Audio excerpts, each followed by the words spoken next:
Olá, esse é o Cartografia das Urgências, Arte e Natureza diante do Antropoceno. Essa palestra é o resultado de um encontro, de um diálogo que nós estamos tecendo há muitos anos sobre as intersecções entre arte e geografia, sobre território e cultura. Partimos do desejo de pensarmos juntas as urgências. Como diz Ailton Krenak, algo que é interessante do trágico, como esse momento que nós estamos vivendo, é que não há fuga. E o desejo de estar junto e do encontro é um modo de adiarmos o fim do mundo. Então, criando um desejo de se encontrar amanhã e de sempre contar uma nova história. Então, como seria possível eleger quais são as urgências no contemporâneo? São muitos os temas, as escalas, as necessidades pragmáticas, mas também subjetivas, de modo que focamos como urgência as que imperam em relação ao comum. Essa noção que tenta abarcar amplamente o que podemos considerar vital para a humanidade, ou melhor, para o que é humano, mas também para o que não é humano. Para abordar a cartografia das urgências, nós pensamos um subtítulo que é Arte e Natureza diante do Antropoceno. Esse termo tem sido usado para marcar um novo período geológico que tem a humanidade como principal agente transformador do planeta, com aspectos que são irreversíveis, ou seja, a humanidade, as ações humanas se tornam aí uma força geológica que é capaz de moldar as paisagens do planeta, como também determinar a evolução. Muitas ciências se reúnem para compreender o que seria essa época geológica, o Antropoceno. Existem então discussões que procuram entender e compreender qual que seria o início desse período, os seus fatores, inclusive possíveis outras denominações, já que Antropoceno determina o homem, o humano, como agente principal das transformações. E pode ser pensado também o Capitaloceno, ou então o Plantationceno, que enfoca o projeto colonial e a lógica da monocultura e da exploração empreendida pelo norte global sobre os territórios dominados como o principal elemento de transformação. A discussão sobre o Antropoceno pode e deve ser politizada, para que esse termo não seja algo estanque, mas sim mobilizador de questionamentos. E quem sabe tais questionamentos nos ajude a encontrar respostas coletivas para as questões levantadas.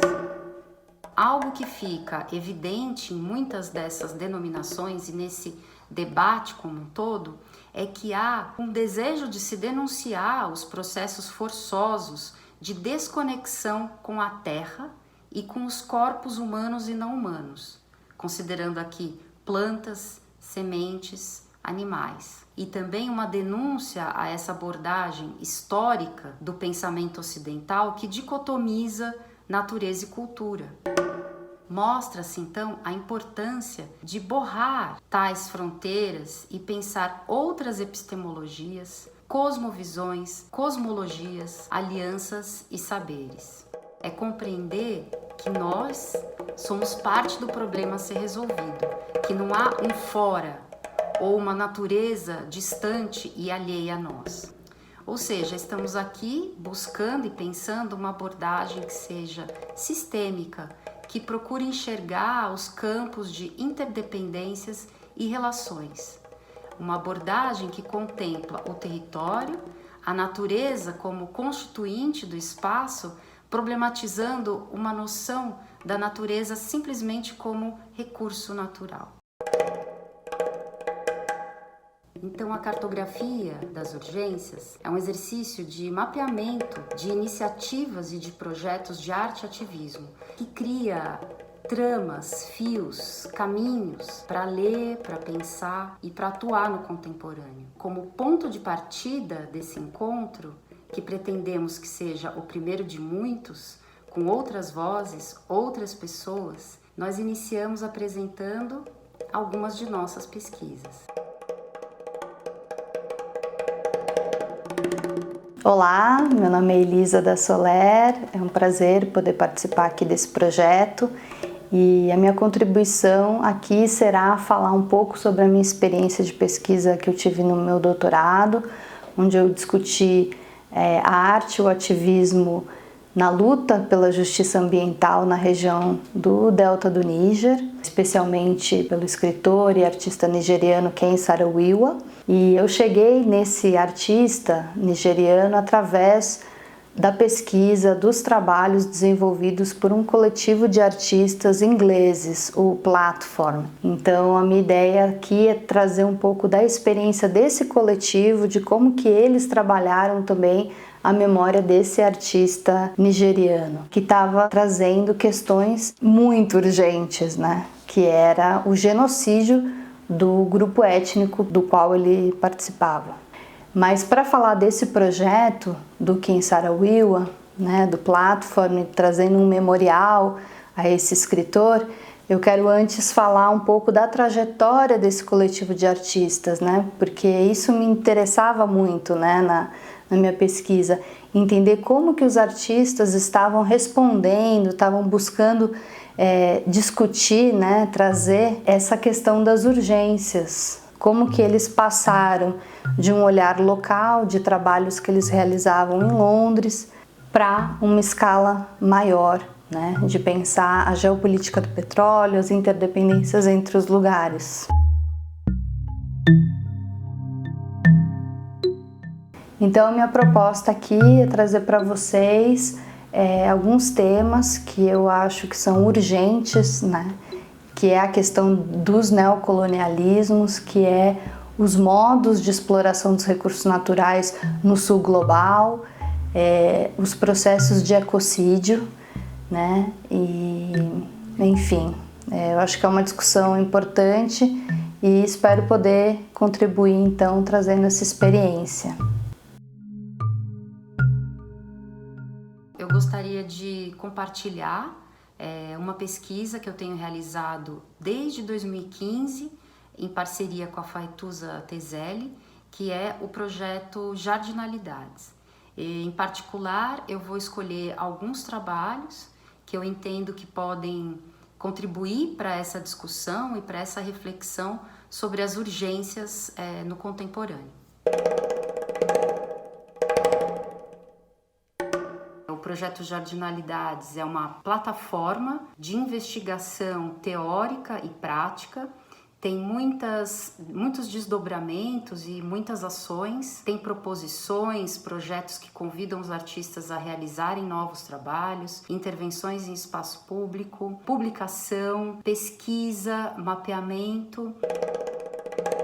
E a gente parte de uma noção ampliada de jardim, para além de espaços cerceados e controlados para cultivo de determinadas espécies, de determinada estética. Do jardim como a possibilidade de encontro, o jardineiro como orientador de fluxos, sejam vegetais, sejam humanos, sejam não humanos. Então, a gente investiga essa noção de jardim e como ela pode criar possibilidades de apropriação do espaço e como pode criar territorialidades. Então, jardins biodiversos, desobedientes, como também jardins imaginários e que trabalham em muitas escalas possíveis, que podem estar no corpo, né, até a cidade.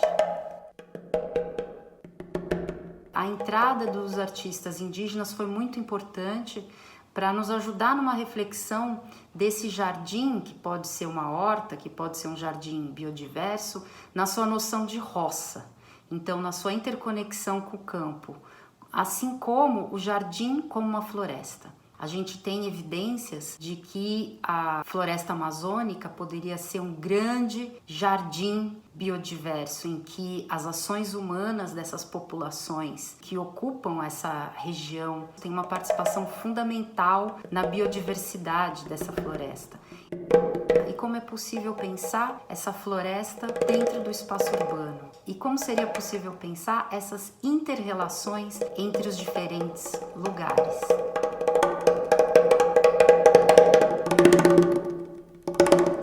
Daniel Cabaleiro é um artista cujos métodos de criação e de investigação poética remontam à prática e aos métodos dos antigos naturalistas. O interessante é que ele se debruça, né, ao invés de um espaço distante ou um olhar viajante para algo que é estranho, estrangeiro, ele se debruça para o seu próprio entorno, ou seja, para o espaço urbano.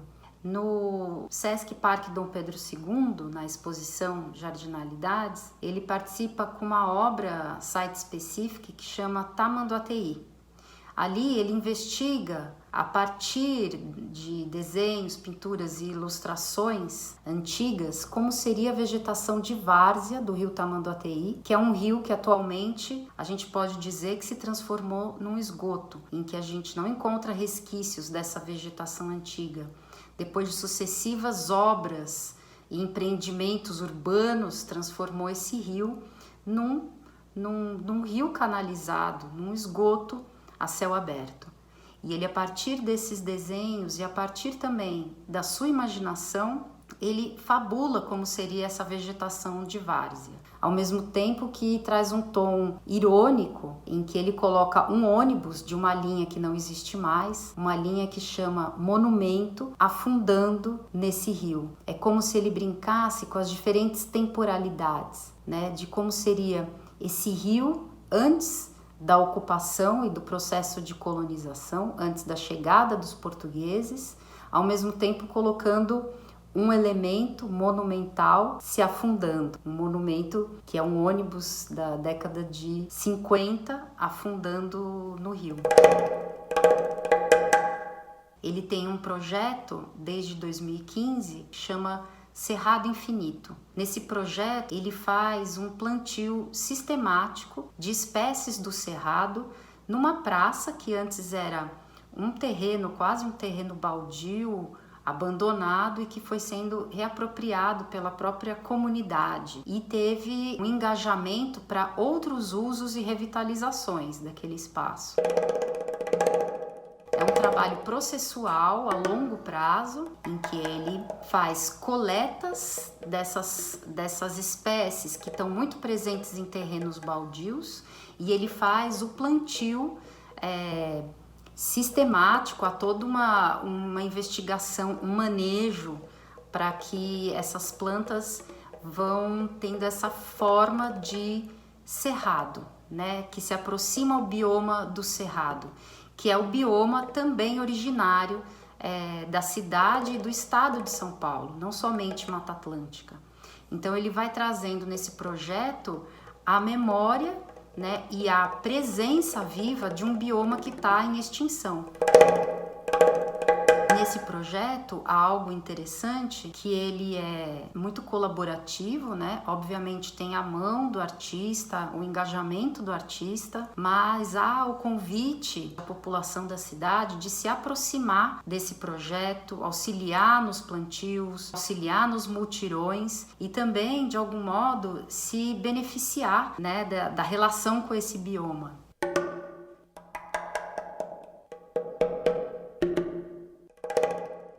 É bem bonito e bem interessante se dar conta como a aproximação ao bioma do cerrado é uma verdadeira educação sensível, uma educação do olhar, por justamente não ter ali as suas plantas exuberantes, tão evidentes, né? Convoca uma aproximação e uma compreensão de que espécies são essas. É uma outra estética que vai sendo proposta para o espaço urbano e para os territórios. Da mesma forma que o trabalho Tamanduateí procura remontar uma memória de antes da colonização, o Cerrado Infinito também nos aproxima desse marco zero, né, de como seria também essa paisagem antes do processo de colonização. Aí já não necessariamente uma vegetação de várzea, né? Mas ali é uma região da cidade que é cheio de nascentes e projetos paralelos foram criando lagos a partir dessas nascentes. Então é um lugar que a gente percebe que é rico de água, e essa é uma discussão bem importante, porque justamente a gente vai se dando conta da importância do cerrado como sendo protetor das áreas de manancial, das áreas de nascente, do lençol freático. E falando sobre as águas, eu trago aqui as ações do Secur Humana. O Secur Humana é um grupo formado pelo Wellington Tibério e pelo Flávio Barolo, que propõe múltiplas ações no espaço urbano. Ações essas que dão visibilidade à questão das águas na cidade. Encontrar nascentes, mapear nascentes, criar lagos a partir dessas nascentes, criar rios paralelos que dão visibilidade ao fato de que uma cidade como São Paulo é repleta de água, é repleta de rios, mas que eles estão escondidos, soterrados pela cidade. O interessante é pensar que eles criam lagos também com água que é justamente do lençol freático, água que é bombeada de grandes fundações e de grandes estruturas para fora, para o espaço de fora e para a rua. E essa água é totalmente desperdiçada.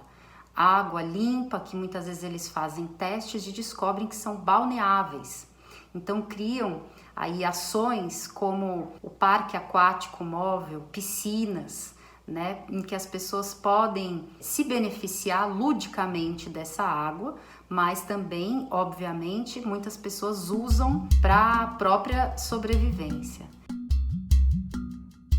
E esse projeto, né, que tem essas muitas ações, são ações que a gente poderia dizer que são ações diretas no espaço, que não pedem ali necessariamente permissão para que elas aconteçam, então tem o seu grau de desobediência, de modo que eles colocam até como guerrilha aquática urbana.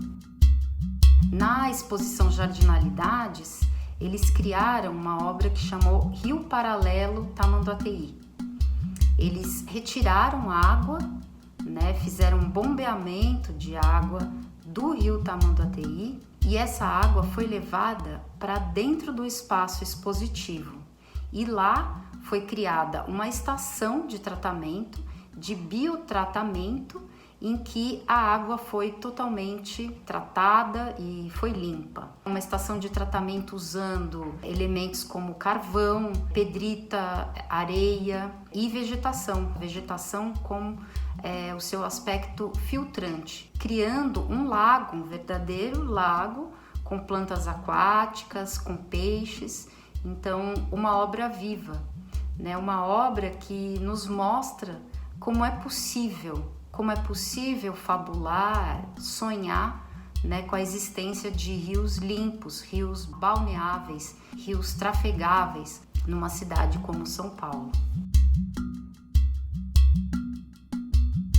Então a gente vê esse verdadeiro ato performativo que eles realizam, que é essa retirada da água do rio, e o modo como eles colocam criticamente, né, com todo esse aparato que eles usam, né, o modo como é possível entrar em contato com o rio. E a gente vai se dando conta, né, dessa inversão total de valores, né? Há uma distância enorme, toda uma estrutura de concreto em volta do rio, e há todo um aparato para entrar em contato com essa água, que é uma água que está poluída, contaminada e tóxica. Então eles fazem aí uma performance que tem o seu aspecto lúdico, mas que também é um dado real. A gente não pode tocar nessa água, sequer tocar nessa água, né? Então demonstra como toda uma cidade ela é construída dando as costas para os seus rios. Então o Secura, além desse contato lúdico, festivo com a água, com as águas da cidade, ele também propõe esse olhar e essa reflexão crítica, né? Então tem um aspecto aí que a gente poderia chamar extremamente pedagógico. O contato com o público e a conversa sobre essas águas faz parte dos trabalhos deles e de muitas ações, né? Como essa que a gente mostra, que foi uma conversa na piscina com as crianças, uma verdadeira festa, né? Mas tem algo ali que o corpo sente, que a alegria vem, mas tem algo ali que também propõe uma reflexão.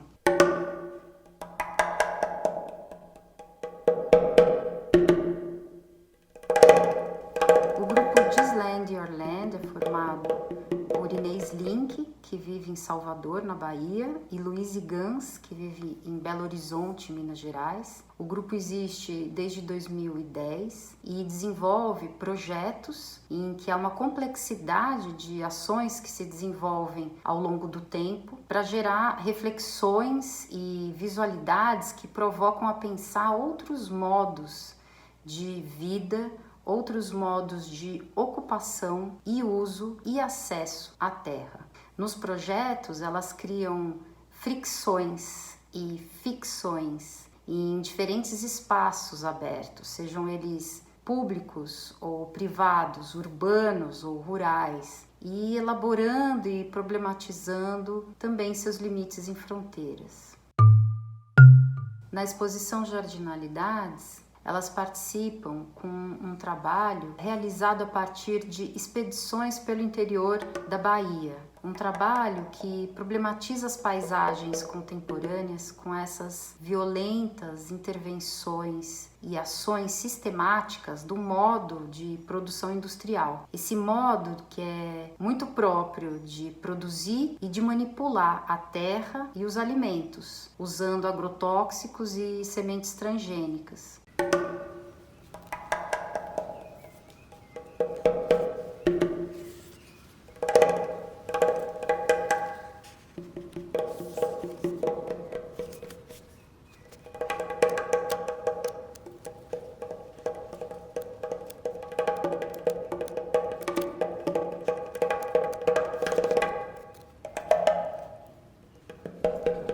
Então elas trazem à tona e tornam visível essa violência e essa maldade, né, um termo que elas usam em relação à extinção das espécies. Então, a partir desse trabalho, elas mostram, por exemplo, a genealogia das mangas, em que elas investigam essas mangas, essas novas espécies de mangas que são geradas a partir de cruzamentos e de enxertos com espécies pré-existentes, né? E nessa genealogia coloca inclusive quem foram seus criadores, né?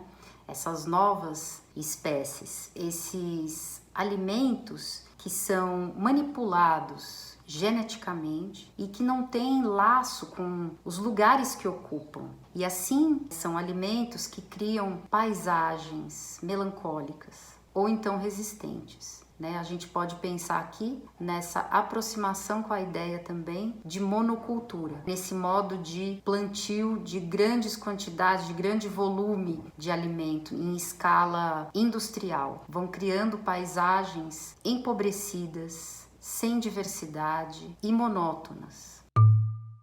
Elas trazem esse termo melancolia para reflexão sobre essas paisagens que vão sendo destruídas e vão sendo construídas por esse modo de produção.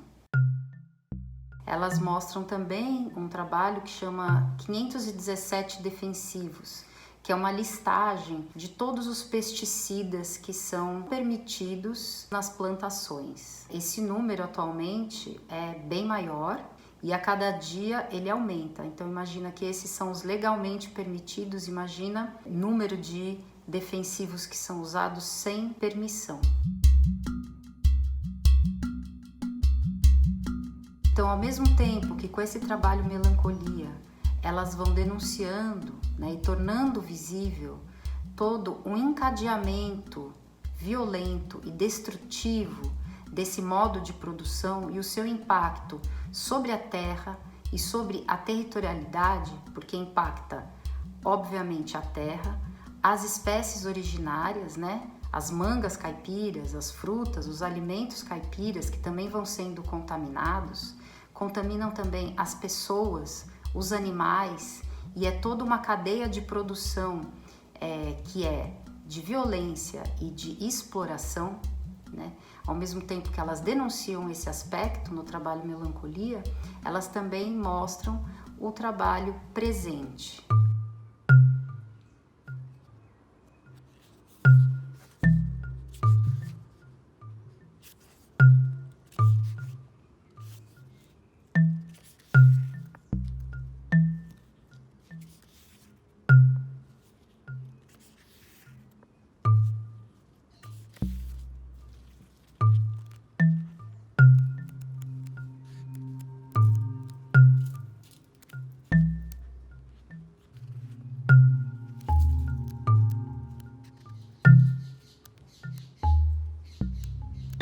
O presente tem a ideia de reverenciar a potência simbólica, arquetípica e afetiva das mangueiras, elas sendo um signo de abundância e de possibilidade de encontro e de uso comum da terra.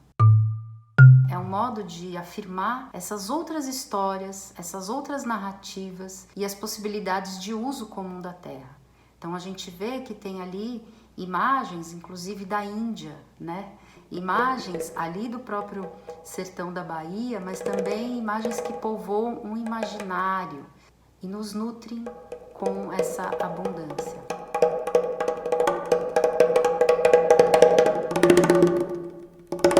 O último artista que eu gostaria de trazer o seu trabalho é o artista Gustavo Caboclo. O Gustavo, ele nasce em Curitiba e a sua mãe é de etnia Wapixana, que é uma etnia originária de Roraima. O seu percurso como artista vai coincidir com toda essa aproximação e esse retorno à terra e à etnia Wapixana. Então, no seu trabalho, ele se coloca como uma extensão Wapixana entre Curitiba e Kanauanin e Roraima, que é onde há a terra indígena Wapixana. Ele é um artista de múltiplas linguagens, ele trabalha com desenho, com gravura, com texto, com muralismo, com bordado. E aqui eu destaco o trabalho Paisagem Ancestral. Gustavo, eu tô mandando esses pés de bananeira para você plantar em São Paulo. Para você sempre lembrar que na comunidade da sua mãe existiu muita banana. Hoje não tem mais. Mas isso aqui é para você seguir a sua trajetória. Esses pés de bananeira para você lembrar. Paisagem Ancestral é um trabalho que ainda está em movimento, é um trabalho processual, é um trabalho vivo, em que no espaço expositivo a gente teve a presença de 99 mudas de bananeira. Essas bananeiras, elas ficaram em 3 nichos, cada uma de 33 mudas. 33 é o número que simboliza a idade da mãe do Gustavo, quando ela retorna a Kanauanin e descobre que na paisagem de Kanauanin não há mais bananeiras. As bananeiras cultivadas na comunidade, na terra de Kanauanin, fazia parte da paisagem. E, ao que tudo indica, as narrativas, o seu tio Casimiro foi um dos impulsionadores desse cultivo, assim como de muitas outras ações importantes para a comunidade. Num dado momento, as bananeiras elas adoecem devido a uma praga que se propaga pelo ar, e ele encontra ali na bananeira um símbolo de resistência, como também um modo de trazer viva a memória dessa paisagem, dessa tradição e da narrativa dos seus parentes. Então, a bananeira, ela se torna um símbolo de resistência.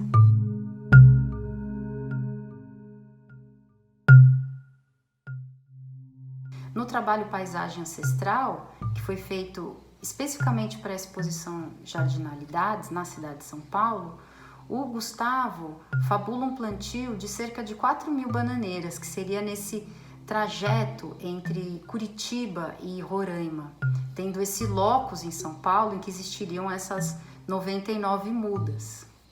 Essas mudas, elas vão corporificando um fragmento da história e da memória identitária de um povo indígena. A experiência da mãe do Gustavo traz à luz a experiência de muitos corpos e experiências indígenas, expandindo assim o território de afetos wapixana.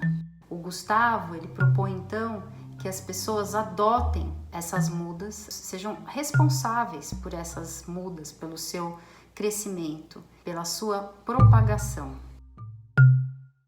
O Gustavo planta bananeiras com seu corpo, em um ato performativo, em vários lugares, como também planta bananeiras materialmente, essas bananeiras que são dispersas em mudas para serem adotadas, para serem cuidadas.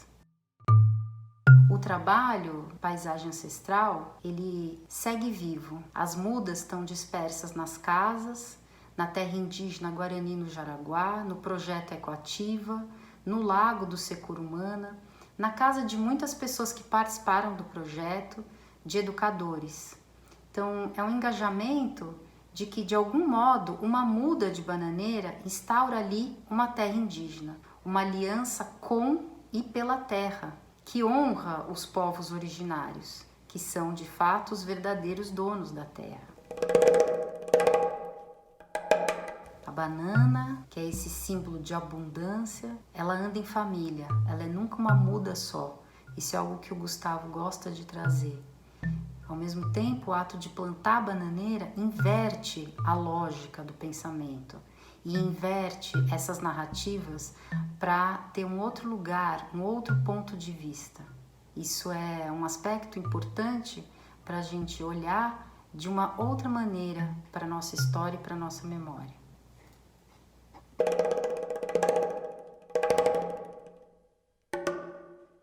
Bom, então agora vamos apresentar o coletivo de arte Platform. O Platform, ele nasceu da intenção, do desejo de alguns estudantes do curso de artes visuais e do teatro de se juntarem com militantes e ativistas ambientais para fazer frente à questão da energia nuclear, né? O movimento antinuclear que na Europa, nos anos 80, era muito forte. E então o coletivo surgiu e começou a fazer algumas propostas, né? O nome Platform vem dessa ideia de plataforma, de encontros, de projetos, né?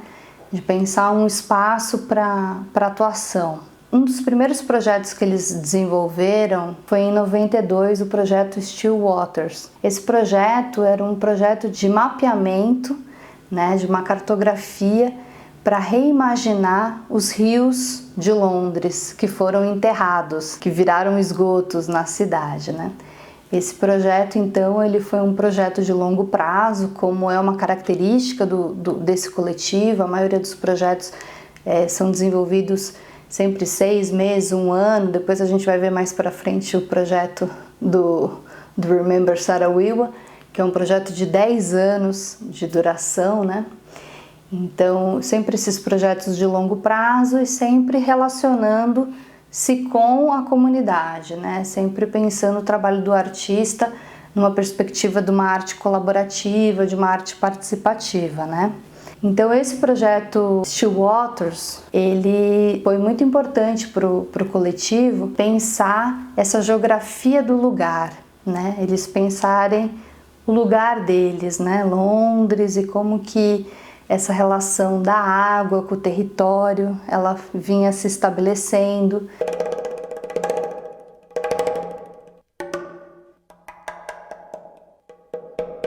Depois desse projeto Still Waters, eles desenvolveram um projeto bem interessante que se chamava Delta, isso em 93, que era um projeto de uma instalação de uma microturbina hidráulica que geraria energia para uma escola local. Então eles fizeram um trabalho de mais de 1 ano junto a uma escola. Então engenheiros participaram, professores e as crianças também, para pensar como que se dava o processo de produção de energia e como que eles poderiam utilizar um rio que corria próximo da escola para produzir energia para a escola. Então, várias caminhadas foram feitas e um trabalho bem interessante de pesquisa sobre a questão da energia foi desenvolvido pelos artistas com a comunidade, né? com esse grupo de pessoas, né?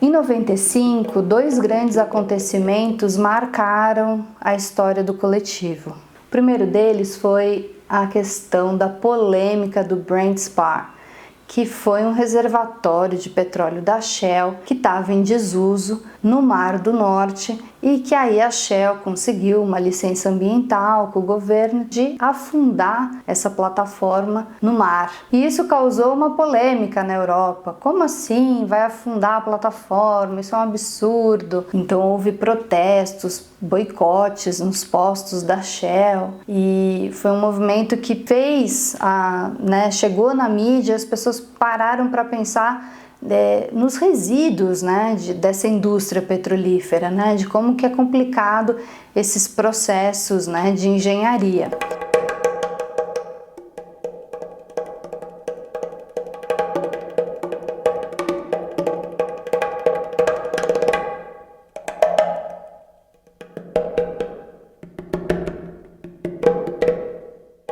Nesse mesmo ano, em 95, 9 ativistas ogones foram assassinados por fazerem frente às práticas de racismo ambiental orquestradas pela Shell em conluio com o governo nigeriano. Então os artistas do coletivo Platform viram ali uma relação que poucas pessoas estavam percebendo, porque os dois remetiam à Shell, mas se por um lado os europeus estavam super preocupados com a questão da plataforma afundar no Mar do Norte, poucos estavam se importando com a história de um ecocídio, de um genocídio de uma minoria étnica na Nigéria pela essa mesma empresa, né?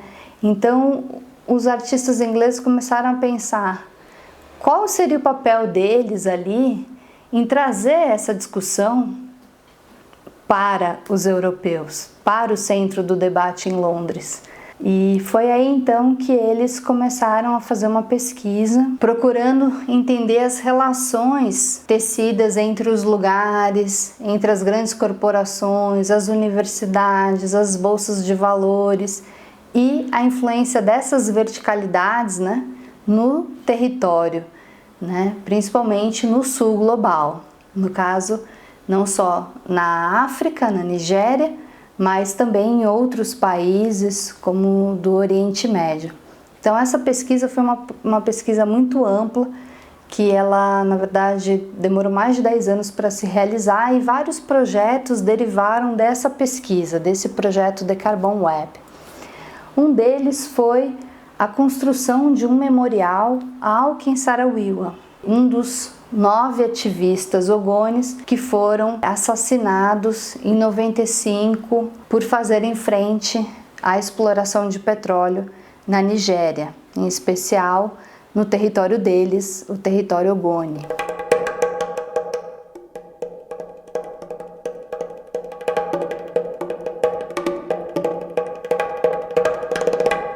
We are going to demand our rights peacefully, non-violently, and we shall win. 10 anos após a morte do Ken Saro-Wiwa e dos 8 ativistas ogones pela ditadura nigeriana, né, porque eles foram acusados de um crime que eles não cometeram e diante de um tribunal militar, durante uma ditadura militar, eles foram sentenciados à pena de morte e foram levados ao enforcamento, um crime que chocou a comunidade internacional. Por conta disso, a Nigéria ficou 3 anos banida da The Commonwealth. E, enfim, então teve uma certa atenção midiática diante desse acontecimento, mas 10 anos depois, pouco se falava sobre a questão da exploração de petróleo no delta do Níger, né? E então o coletivo Platform pensou, como que a gente pode trazer essa discussão para o centro de Londres? Como que a gente pode discutir racismo ambiental aqui? Pensando que é de Londres, né? Que Londres é o centro do petróleo, apesar de não ter uma gotinha de óleo no seu território, né? É de lá que saem as ordens, né, dos poderes, né, das universidades, dos governos, das bolsas de valores, enfim, toda a sede das duas maiores corporações de petróleo no mundo estão em Londres, né? Então Londres é uma cidade do petróleo, então discutir o petróleo em Londres é fundamental, pensavam os artistas do coletivo Platform.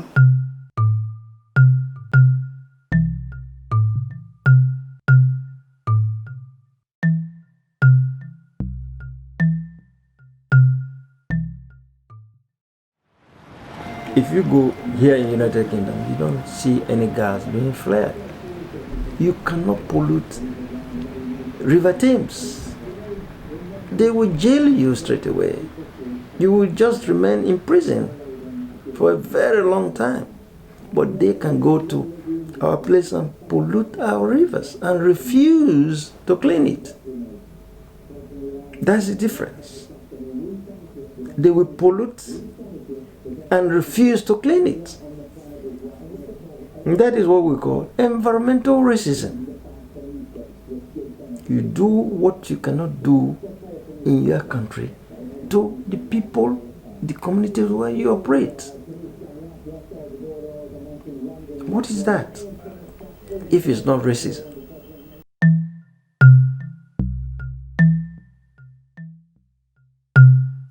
Para tanto, eles fizeram uma chamada pública, onde artistas e pessoas que não necessariamente se identificam como artistas pudessem propor um memorial, que não fosse algo estático, que não fosse uma estátua no centro de Londres, querendo lembrar o Ken Saro-Wiwa, mas que fosse algo dinâmico, algo vivo, por isso que eles chamavam de Living Memorial, para pensar essa questão do memorial como uma questão viva e que pudesse trazer nesse espaço do memorial atividades educativas, culturais, artísticas que fizessem essa reflexão sobre essa urgência, porque Ogoni é um território destruído depois de 30 anos de exploração de petróleo de uma forma totalmente negligente, onde mais de 2.000 pessoas morreram, onde várias pessoas morrem de câncer. Então é uma urgência. O pedido de reparação por justiça ambiental para as vítimas dessa indústria petrolífera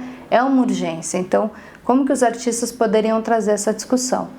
Então foi feita essa chamada para um memorial e a artista nigeriana Sokari Douglas Kemp foi selecionada a partir de um júri e a obra que ela propôs foi o The Battle Bus, uma enorme escultura de aço soldado, uma obra do formato real de um ônibus e em que nas laterais estava escrito I accuse the oil companies of practicing genocide against the Ogoni.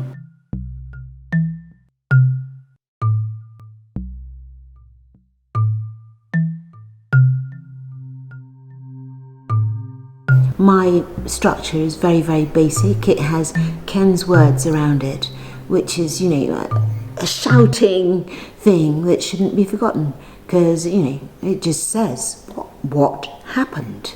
And then, having the kind of thing of the other 8 activists that were killed at the same time, I think is a fitting memorial because they were on his team, they died the same time as him.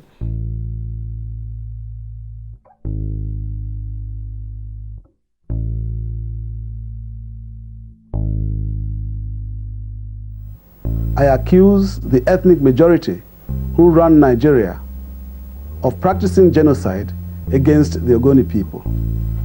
I accuse the oil companies which prospect for oil in Ogoni of encouraging genocide against the Ogoni people. I accuse Shell and Chevron of practicing racism against the Ogoni people because they do in Ogoni what they do not do in other parts of the world where they prospect for oil.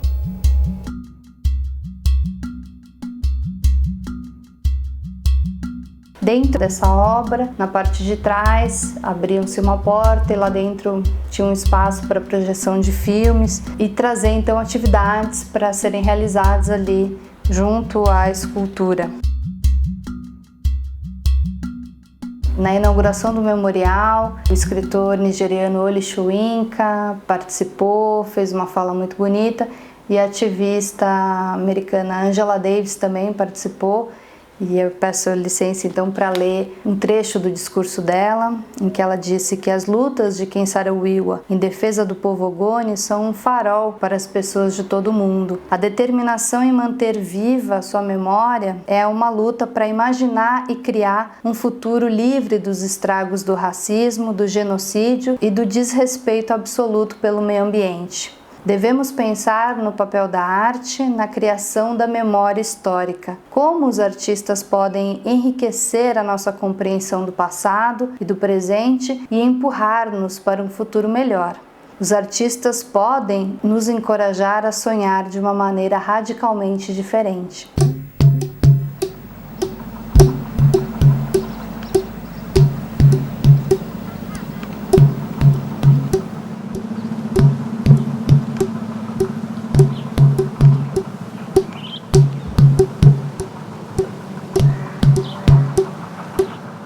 So, for example, there was Shell Better Britain campaign in the 90s and in the 2000s.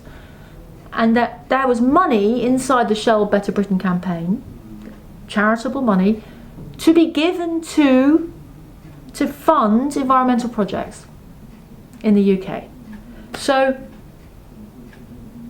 we thought to ourselves, well, hang on, Shell's making profit in Nigeria and not cleaning up with catastrophic results. They make profit. Then they become a good corporate citizen by putting money into education and environmental projects here in Britain to clear up polluted land or to do environmental restoration in Britain. Huh? How does that work? That doesn't work. That's colonial. You know, they're not putting the money in as a good corporate citizen to clean up in Nigeria. They're taking profit and putting it into their charitable wing to clean up generic mess or difficult things or problematic things or to make nice things happen in Britain. So we had this thing of Shell Better Britain, Shell Worse Nigeria. Right.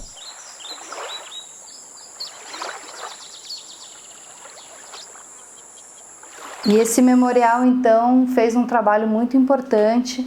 Ao longo de 10 anos, ele participou de 14 espaços, museus, praças, centros culturais e diversos cursos, workshops, oficinas, performances foram realizadas.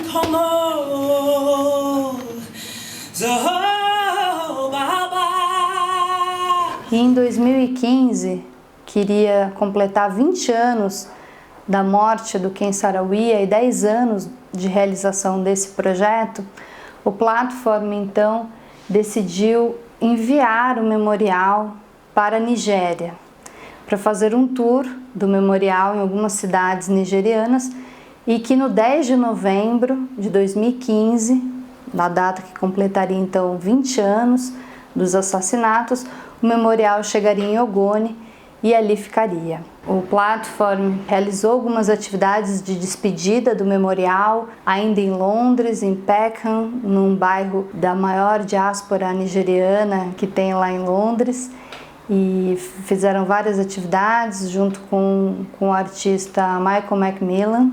E então o memorial embarcou para o Porto de Lagos. Quando o memorial embarcou para ir para a Nigéria, ele seria uma doação do Platform para o MOSOP, O MOSOP foi um movimento social que o Ken Saro-Wiwa e outras lideranças ogones criaram nos anos 90 para fazer frente à indústria petrolífera, né? Que é o MOSOP, significa Movimento de Sobrevivência do Povo Ogoni. Chegando em Lagos, o memorial foi apreendido pela alfândega nigeriana, que dizia que o memorial não podia entrar na Nigéria por um valor político, que ele iria causar distúrbios na Nigéria. Então, uma obra de arte foi censurada pelo seu valor político. Coincidência ou não, uma semana antes do memorial chegar na Nigéria, o presidente trocou o seu chefe da alfândega. E quem entrou no lugar? Um general, um dos que condenaram e sentenciaram a pena de morte o Ken Saro-Wiwa e os outros ativistas ogones lá em 95. Claro que a Nigéria, nesse momento, em 2015, numa democracia, né, houve uma pressão de parlamentares, né, os movimentos sociais, as ONGs, gente do mundo inteiro fez uma campanha para a libertação do memorial, porque era um explícito ato de censura, e mesmo assim, até hoje, o memorial nunca foi solto, né? A gente acredita que ele já nem exista mais. Então, a apreensão do memorial, ela nos mostra a força que tem a arte em trazer essas urgências para o debate, né? Mesmo morto há mais de 20 anos, Ken Saro-Wiwa continua incomodando aqueles que se beneficiam das práticas de racismo ambiental, não só na Nigéria, mas no mundo. Então, fica aqui o convite, né, para que mais histórias como essa, desse ativista, histórias de luta contra as práticas de racismo ambiental, de exploração dos recursos naturais de forma desmedida, né, as lutas por reparação e reconhecimento de crimes ambientais sejam evidenciadas e possam ser cada vez mais reverberadas pelos artistas. Estamos vivendo um momento de pandemia em que a gente precisa pensar muito, não só na nossa escala local, mas global, dos padrões de consumo, dos padrões de exploração dos recursos naturais e principalmente de como que eles afetam as comunidades que estão na linha de frente desses processos. Aqui eu trouxe em particular uma experiência de artistas que discutiram a questão do petróleo, a exploração mineral, a exploração petrolífera, mas aqui no Brasil a gente vê como que vários artistas, após a tragédia de Mariana, de Brumadinho, trouxeram essas narrativas também, né? Então, o quanto que é importante a gente falar sobre esses crimes ambientais, sobre a emergência climática, sobre pensar novas formas de produção de energia, de transição energética. Esse é o nosso convite aqui para vocês. Muito obrigada.